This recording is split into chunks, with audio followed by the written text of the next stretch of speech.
topik apa aja, saya bilang gitu.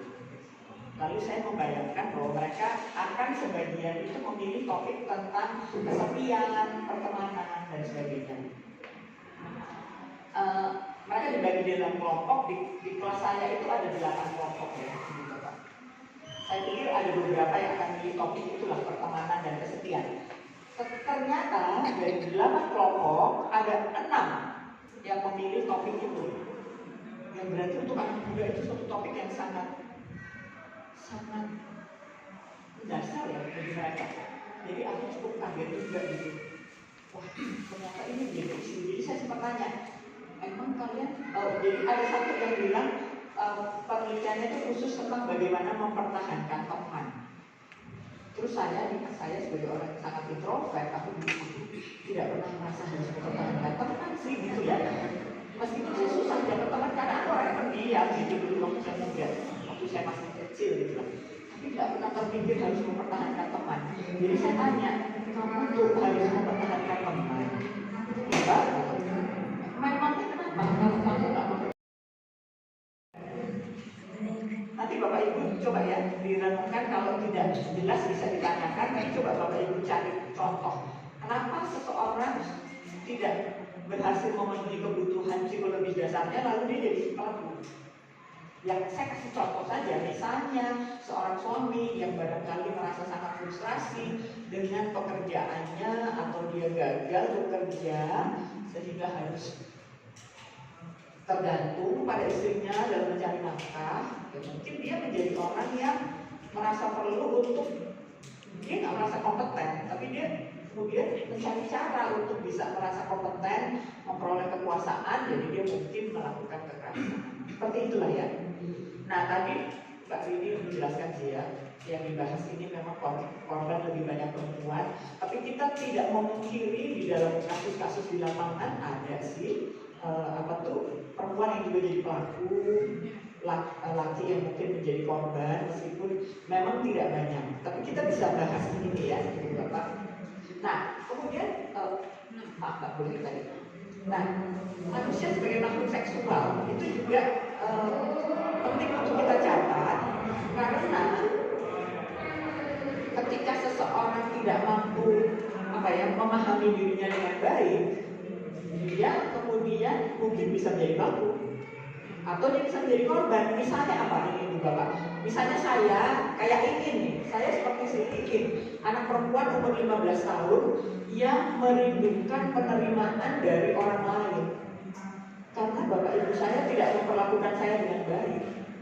Jadi saya merindukan penerimaan dari orang lain dan saya masuk ke dalam suatu hubungan yang ternyata kurang sehat, tidak sehat, gitu ya. Jadi saya dalam rangka memenuhi kebutuhan psikologis dan kami menduga udah ada sindikat sih ibu bapak, sindikat yang memang mencari uang untuk itu. Jadi saya selalu miris gitu kalau ada kasus-kasus seperti itu. Baru juga ada nih kasus anak perempuan yang dia melaporkan pacarnya melakukan kekerasan, tapi pacarnya mengatakan nggak benar itu, lalu pacarnya malah menampilkan video si perempuan ini sedang dalam hubungan seksual.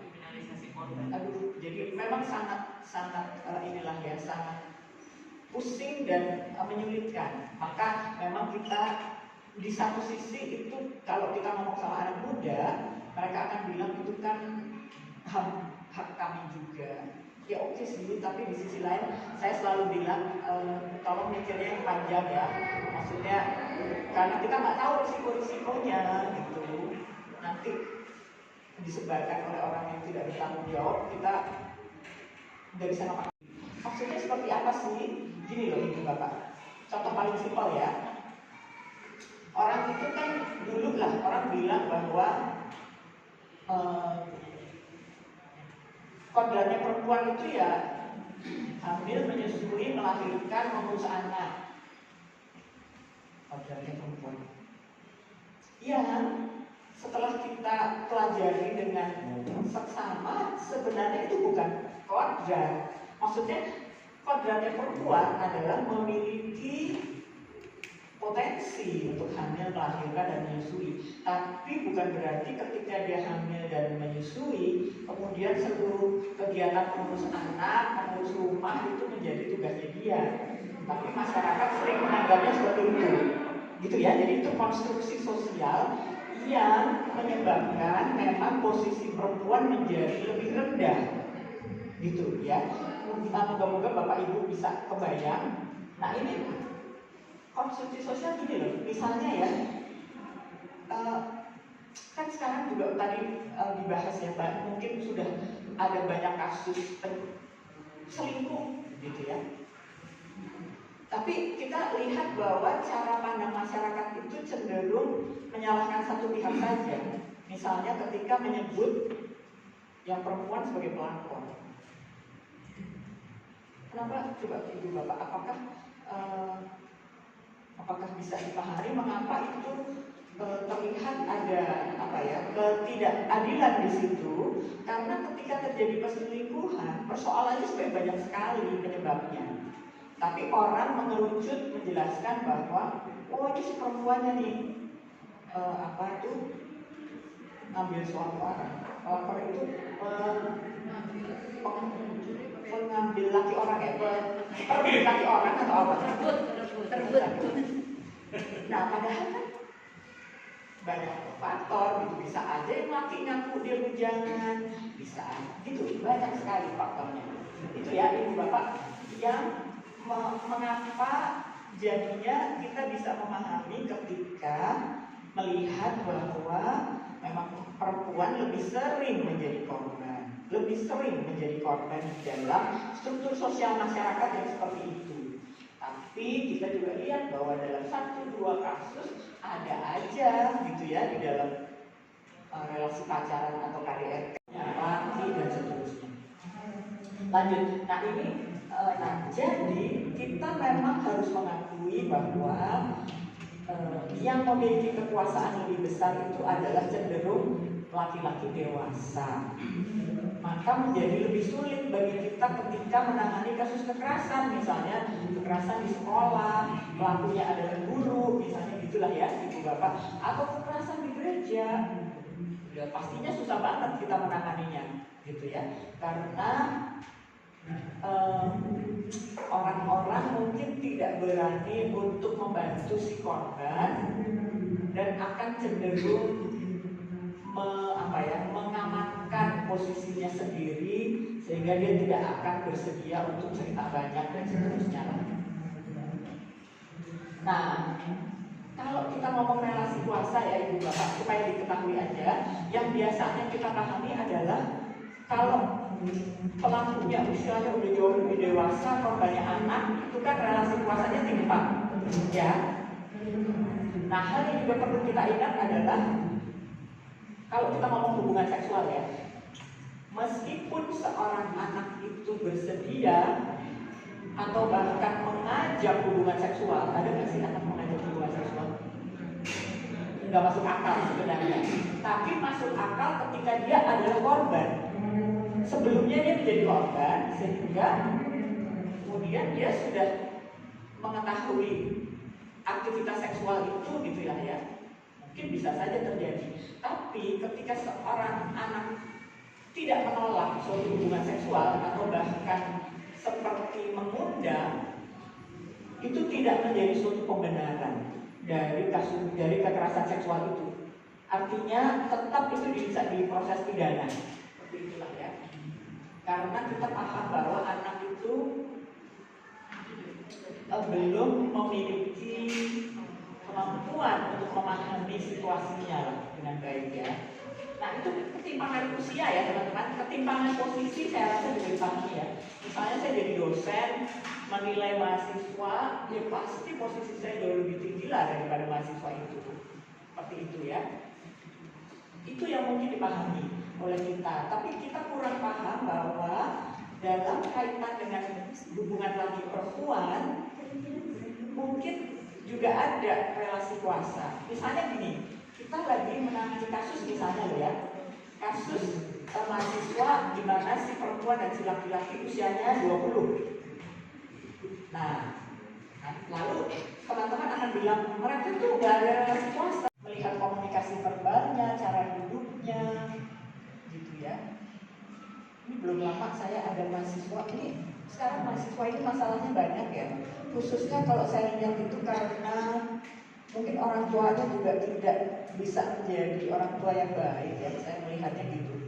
Jadi singkat kata, ada mahasiswa di refer ke saya, dosennya bilang, Mbak ini udah berulang kali mau coba bunuh diri.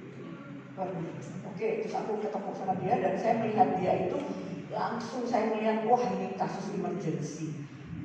Jadi dia cerita mengenai dirinya yang stres banget karena harus menutupi kakaknya yang baru melahirkan tanpa diketahui oleh orang tuanya.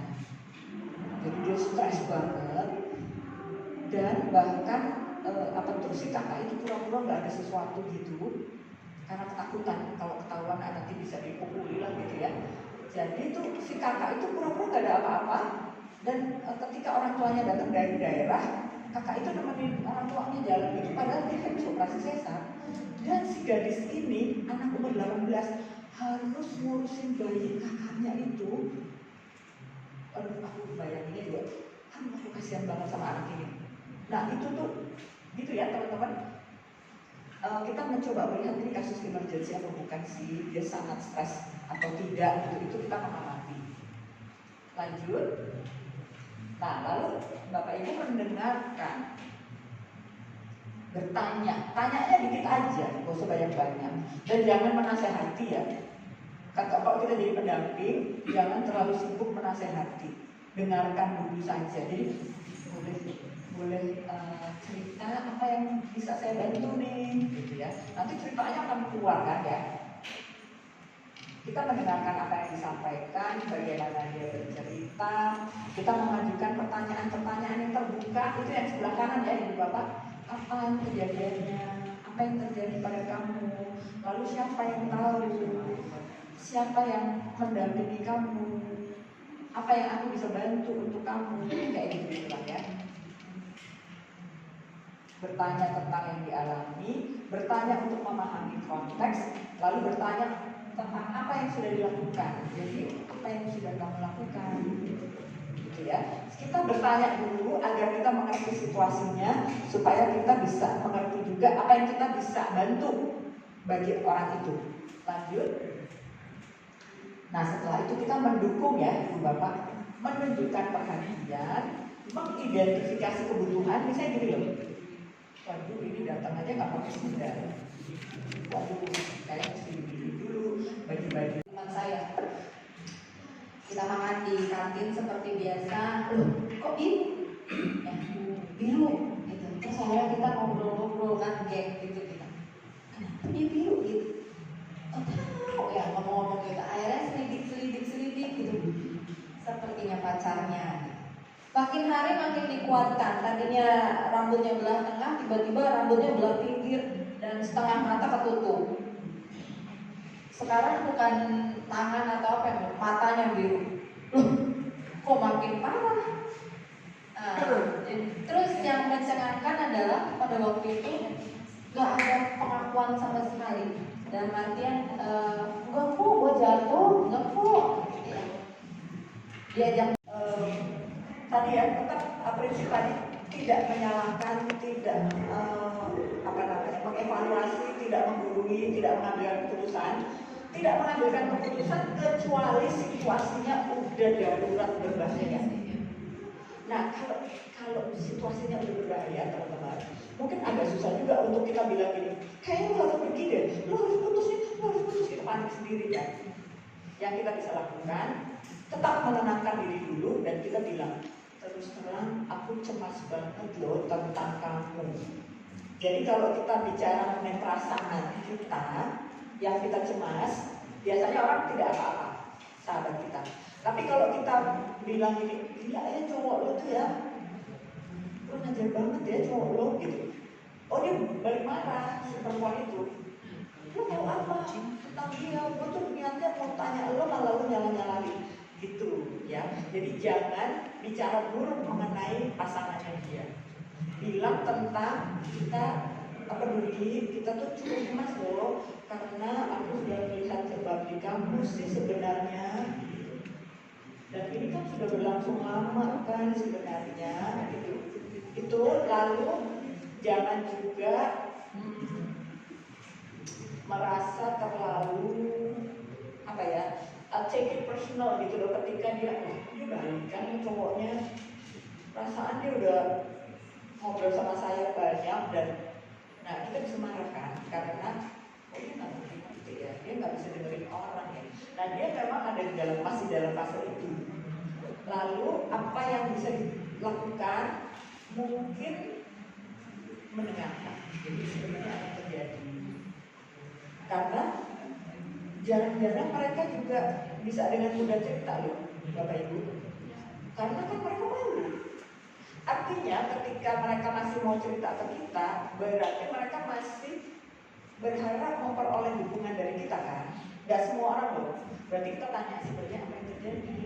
Ya aku sih sebenarnya cemas loh, karena kok kamu jadinya nilai-nilainya turun, kamu sering bolos, atau kamu jadinya sering ditanya sama bapak ibu kamu jarang pulang dari tempat kos itu. Tapi dengerin aja ceritanya dia supaya kita juga jadi makin mengerti sebenarnya persoalannya sejauh apa sih. Nah ada satu hal ya ibu bapak yang kalau di psikologi kita coba bantu para konselor ini pendamping dengan mencoba memahami yang namanya analisis risiko. Kita juga bisa tanya sampai seperti apa kekerasannya, dia pakai senjata kah, pakai alat kah gitu. Kapan yang terakhir? Yang pertama seperti apa? Nah itu memang perlu kesiapan kita sendiri untuk mendengar cerita-cerita yang apa sih horrible gitu ya. Nah kalau seperti itu kita juga nanti ngerti sebenarnya bisa menganalisis risiko. Jadi saya mau cerita ini ya, ada mahasiswa saya telepon saya, Mbak, aku sekarang lagi di PKT Mbak, di RCM ya. Aku dipukul sama suamiku, suaminya. Aku dipukul sama suamiku dan sekarang saya lagi periksa. Terus saya bilang, kamu sama siapa? Ada yang dampingin kamu enggak? Terus saya nanya dalam rangka analisis risiko. Oke, kamu udah ada yang nemenin ya. Nah, aku boleh tanya enggak, suami kamu itu kalau misalnya diajak ngobrol sama kita, diajak ngobrol oleh saya, kiranya dia jadi makin marah ke kamu enggak? Atau apa? Terus dia bilang, enggak, dia enggak akan marah-marah sama Mbak Kristi. Oh oke, berarti analisis risikonya cukup rendah. Lalu jadi aku ketemu sama suaminya setelah itu, dan saya jadi mengerti ceritanya secara psikologis lebih jelas.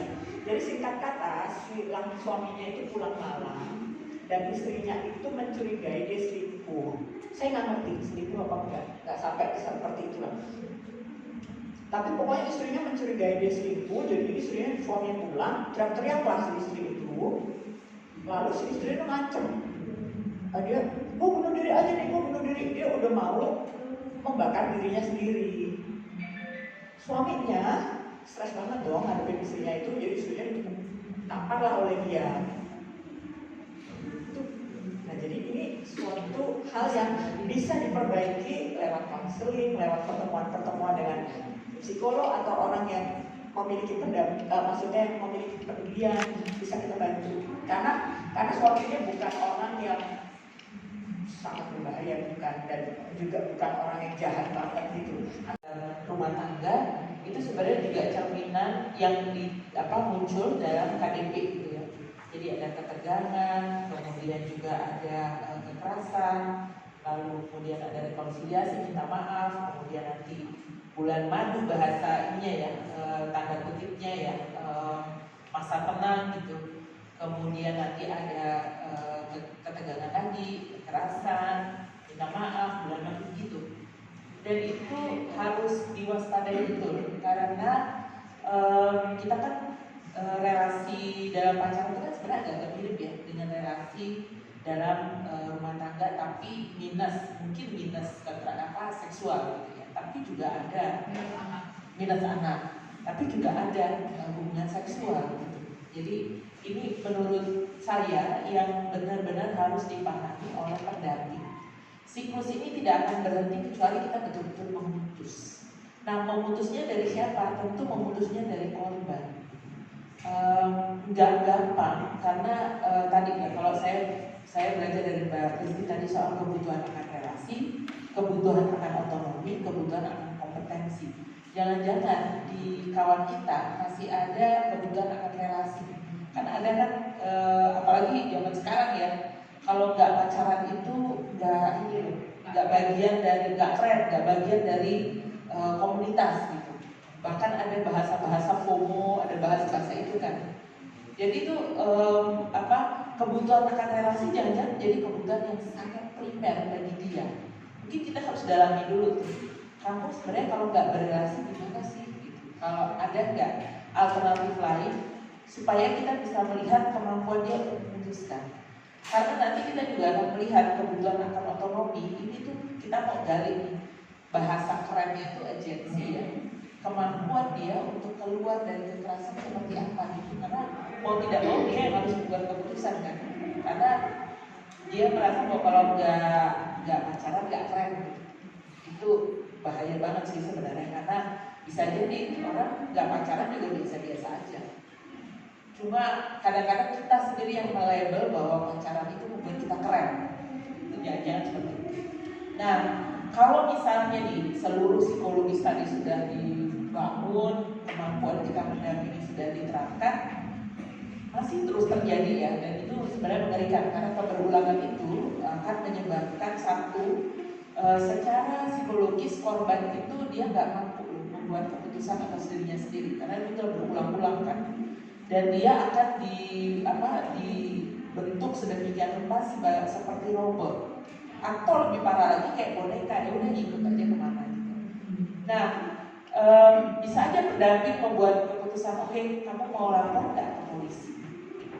Kalau mau lapor ke polisi ada loh pasalnya, kita pakai KUHP pada akhirnya. Atau kalau dia mengarah pada kekerasan seksual, kita bisa pakai undang-undang TPKS. Nah, cek lagi kalau umurnya ternyata di bawah 18, kan banyak ya yang sekarang anak-anak itu yang mahasiswa tapi ternyata umurnya masih di bawah 18. Dia bisa dikenakan undang-undang perlindungan anak. Gitu. Jadi ini yang harus dilihat lebih jauh oleh pendamping. Kemungkinan itu kalau pendampingnya nggak punya kompetensi hukum, bisa minta bantuan lapor gitu ke lembaga-lembaga hukum misalnya. Narasumber, misalkan kami terpikir kita pengen hadirkan konselor-konselor tingkat awal, di tingkat RT mungkin, ya, di tingkat RW mungkin, di tingkat kelurahan mungkin. Untuk tadi yang seperti Bu Kristi bilang, supaya pencegahan itu lebih penting ketika lebih awal diketahui. Kurang lebih seperti itu. Saya juga berpikir pengen mengkoneksikan dengan universitas-universitas psikologi